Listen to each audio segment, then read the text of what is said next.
हरे कृष्ण। स्वागत है आप सभी का आपके अपने YouTube चैनल भक्ति विभूति पर।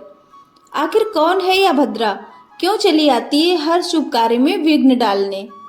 रक्षाबंधन पर भद्रा काल का समय देखकर ही भाई को राखी बांधी जाती है।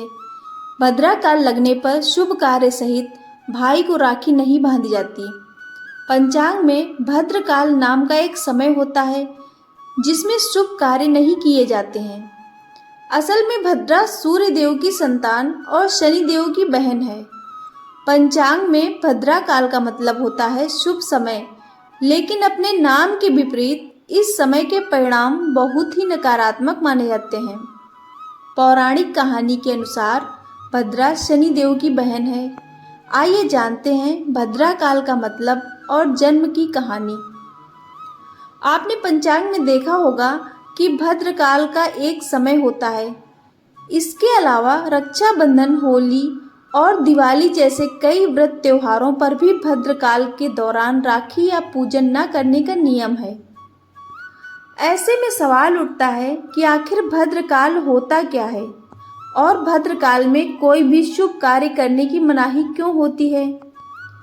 आइए जानते हैं भद्रकाल का अर्थ क्या है और इस दौरान शुभ कार्य क्यों नहीं किए जाते। भद्रकाल को समझने के लिए सबसे पहले हिंदू पंचांग के प्रमुख अंगों को समझना बहुत जरूरी है। हिंदू पंचांग में 5 प्रमुख अंग होते हैं। ये प्रमुख अंग हैं तिथि, वार, योग, नक्षत्र और करण। इनमें करण एक महत्वपूर्ण अंग होता है। यह तिथि का आधा भाग होता है। करण की संख्या 11 होती है। इन 11 करण में 7वां करण विष्टि का नाम ही भद्रा है और यह सदैव गतिशील रहता है। भद्रा का शाब्दिक अर्थ समझें तो इसका अर्थ कल्याण करने वाला होता है, लेकिन नाम से विपरीत भद्र काल में शुभ कार्यों को करने की मनाही होती है। भद्रा का जन्म एक कन्या के रूप में हुआ था। पौराणिक मान्यता है कि भद्रा सूर्य देव और उनकी पत्नी छाया की पुत्री है। भद्रा शनि देव की बहन है। भद्रा का स्वभाव भी शनि देव की तरह ही काफी क्रोधी है। भद्रा का जन्म राक्षसों के संहार के उद्देश्य को पूरा करने के लिए हुआ था, लेकिन भद्रा जन्म लेते ही देवताओं के शुभ कार्यों में बाधा डालने लगी। इससे दुखी होकर देवतागण ब्रह्मा जी के पास पहुंचे। ब्रह्मा जी को संसार का रचयिता माना जाता है। जब ब्रह्मा जी ने देवताओं की पुकार सुनी तो उन्होंने भद्रा को रोकने के लिए उससे कहा कि भद्रा, तुम हमेशा मनुष्यों को परेशान नहीं कर सकती, बल्कि तुम्हें कुछ विशेष तिथियों में ही मनुष्यों, देवताओं या राक्षसों को पीड़ा पहुंचाने का अधिकार होगा। ब्रह्मा जी ने भद्रा से कहा, तुम विष्टिकरण में ही निवास करो और जो लोग तुम्हारा आदर न करें तुम उनके कामों में बाधा पहुंचा सकती हो, लेकिन तुम हमेशा सभी के कामों को नहीं रोक सकती। ऐसा माना जाता है कि रावण के समूचे कुल के नाश के पीछे भद्रा ही वजह थी। पौराणिक कथाओं में बताया गया है कि रावण की बहन शूर्पणखा ने भद्रा काल में भाई रावण को राखी बांधी थी, जो कि उसके विनाश का कारण बना। कहते हैं कि इसी के बाद से एक एक करके रावण सहित उसके पूरे कुल का नाश हो गया।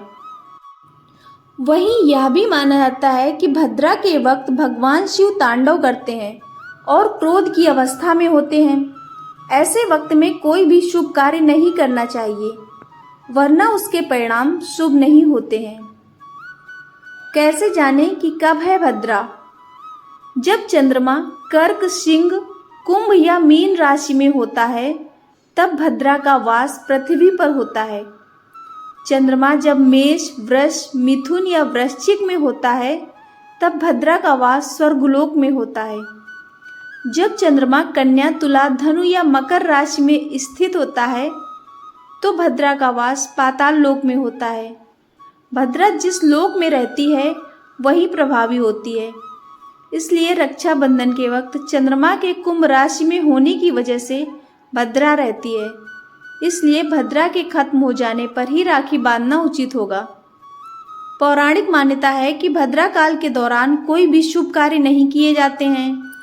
भद्रा काल में विवाह मुहूर्त, नया व्यापार रक्षाबंधन आदि त्योहारों की मुख्य पूजा नहीं की जाती है, लेकिन भद्राकाल में पूजा पाठ और हवन किए जाते हैं। मान्यता है कि भद्राकाल में विवाह या नया व्यापार शुरू करने से भाग्य का साथ नहीं मिलता। वहीं भद्राकाल में राखी बांधने से भाई बहन के रिश्ते में खटास आती है। जब भद्रा स्वर्ग या पाताल लोक में होती है तो इसे शुभ फलदायी माना जाता है। आपको यह जानकारी कैसी लगी, कृपया कमेंट करके अवश्य बताएं। जानकारी पसंद आई हो तो वीडियो को लाइक और शेयर करें। ऐसी और भी जानकारी और कहानियों के लिए चैनल को सब्सक्राइब करना ना भूलें। धन्यवाद।